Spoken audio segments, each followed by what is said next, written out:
Welcome back, everybody. Let's get started by hitting that like button. And also, if you're new to the channel, please subscribe. And those of you returning, I thank you for coming back for another video. Let's get started. What is up, YouTube? Welcome back to another DIY video. It's been a while since I've done one, so I'm really looking forward to this one. It's gonna be a little different. It's actually my first time doing it. However, because I've been working with vinyl for so long, I'm confident that I am gonna get some kind of result that I am looking for. Anyway, I'm gonna show you a little preview of what it is right now. Okay, and then simply put, I am doing luxury DIY custom floor mats. So I ordered these on eBay. These are like a faux leather, chocolate colored, stitched and beveled or whatever that is called design. So these retail for, if they were real leather and they actually had the logo and the customization on them already, they retail for a starting rate of around $175. I ain't got $175 to spend on no crap like that, so I'm gonna make them myself. I'm probably not gonna do the back ones, but for sure doing the fronts. So, and I'll put the link in the description box below on how I ordered these, but these came in a set of 4 and they were only $23.99 if I recall correctly. So these are the fronts. And I'm gonna put my decal right here. So I'm gonna hop right into the video and we'll start by getting into the Cricut software. So let's get to that. I'm not gonna go into how I did this design, but anybody who uses Cricut Design Space, I just took this design off of the internet. So I took this from Google, just searched Infiniti logo, and I separated the two pieces so that it was on top and bottom. And then I just did my Instagram handle in the middle in a graffiti font. I did not get this from the Cricut fonts. I got this from dafont.com. If y'all want a tutorial on that, just comment in the comment section and I'll do an individual tutorial. But that does take a little bit of time, so I didn't want to include that in the video. Anyway, I am using a gold glitter for the Infiniti logo, and then for the text, I am using a solid gold. So I did want to separate those by color. So in order to do so, I'm just going to change these two colors of the handle, which is going to be, I'm going to just change that to brown for the sake of the Cricut machine separating the two colors. And then I'll just leave the symbol black. I know that the black is going to be equivalent to the glitter gold. So I just have to use that black just to make the mat change a different color. So anyway, I want to make sure the size is right. I'm going for about a 10-inch design because the mat itself is about 13 inches wide. And I do want to duplicate the design. So I do have 2 now. And then all I do from here is just get them ready to cut. So I go to make it. And it's already separated, so we'll mirror the image on both of them. And then depending on how much vinyl you have and how you got it laid out, this is where you will lay your mats down and begin cutting. This is the gold. I'll just make sure that my dial is set to vinyl, and as soon as it's ready, we'll hit go.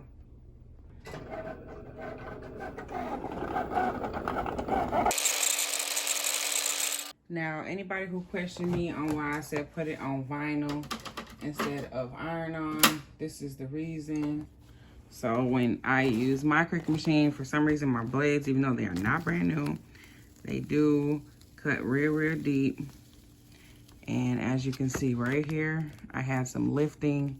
So that is the reason why I cut on vinyl instead of iron-on, because this is an iron-on HTV. But when you cut on iron-on, it cuts incredibly deep for some reason. I have reset my blade several times, but I've learned my machine. So instead, I just set it on vinyl. So like I said, I got some lift in there, but I know how to fix it. So no worries. But I'm gonna move on to the glitter now. Now, because of my blade, I do go up to regular iron-on. I don't go to iron-on plus because of my blade. So this is the glitter, which is normally going to be iron-on plus, but because of my blade being so picky, I do regular iron-on for glitter vinyl. So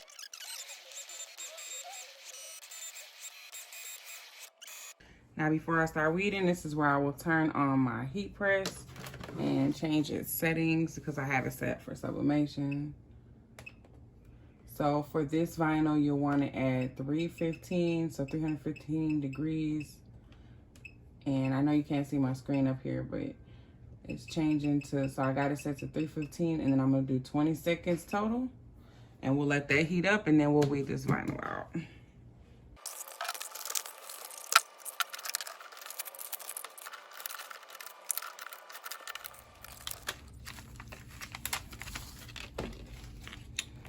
So you see, this is the part that had a little bit extra lift up, but as long as it's still attached to the carrier, for the most part, it will still press properly.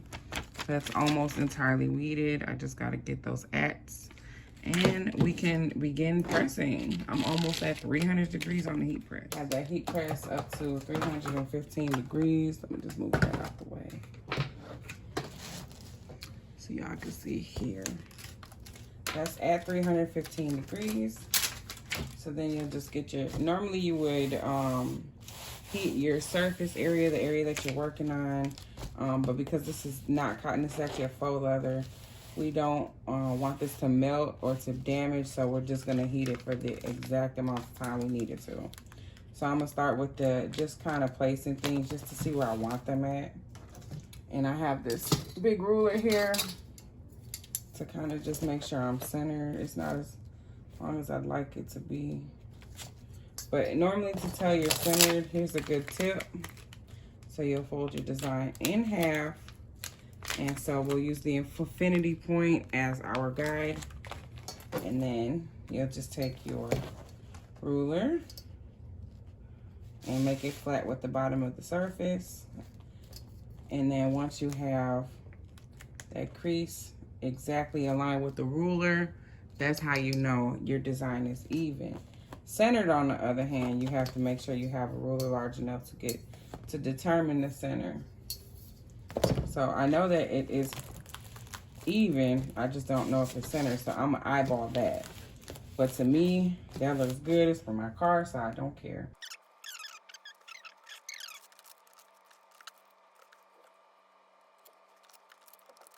And we don't want this to melt. So first of all, go with a Teflon sheet, or even two if you have two, just because we want to heat the vinyl to the pleather, but we don't want to melt it. So also we're gonna use, this is no pressure, this has a vibrating system, but we're not gonna use it, we're just gonna use the heat. And we're gonna do it for 15 seconds. So then at this point, that Teflon was nice and hot, so it is not sticking yet. So that's what I was afraid of. So I wanted to just kind of do a lift test. It's not sticking at all yet. So I'm gonna go over it again, which is one Teflon sheet. And like I said, this is my first time trying it, so I just wanted to make sure that this wasn't gonna melt, and I'm not seeing any signs that it will. So this time I will try it again with just a little bit of pressure.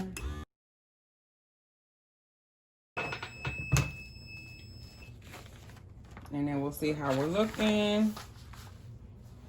And it looks like I do have a little bit of stick here. So it wants to stick.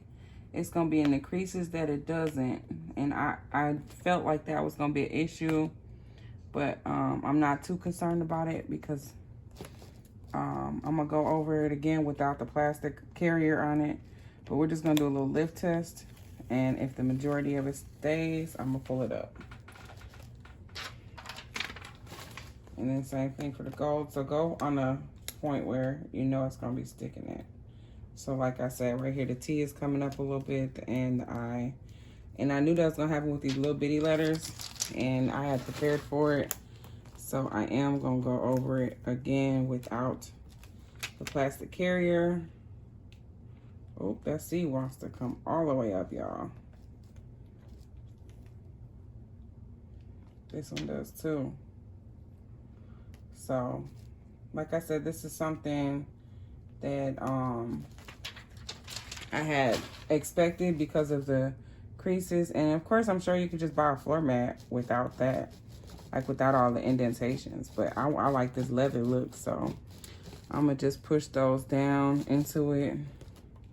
Now, I would not recommend going over this with just the heat press directly, of course, because this vinyl will seize up and it'll turn into nothing.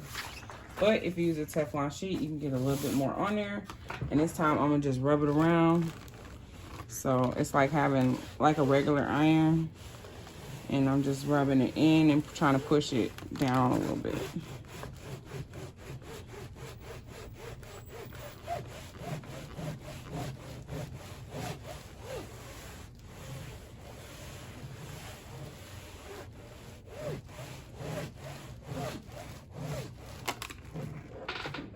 Now, see how that looks.